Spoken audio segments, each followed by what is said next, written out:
Mga kasama, narito tayo ngayon sa Rizal Memorial Sports Stadium sa lungsod ng Maynila kung saan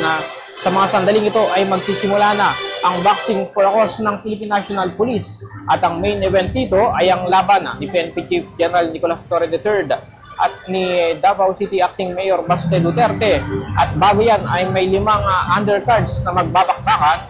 at sa mga sandaling ito ay marami na ang patuloy na dumadagsa. Kaya naman ang paligid ng sports stadium ay punong-puno na rin ng mga sasakyan. At mamaya ay nasa darating na rin si PNP Torre at hindi pa naman tayo sigurado kung darating na si Mayor Baste dahil una niya sinabi na ibang araw siya pwede at busy siya kapag weekend. Kasama mo sa lungsod ng Maynila, Radio Mantis Meris, Florida, Tatak, Marvin, Sexual 558.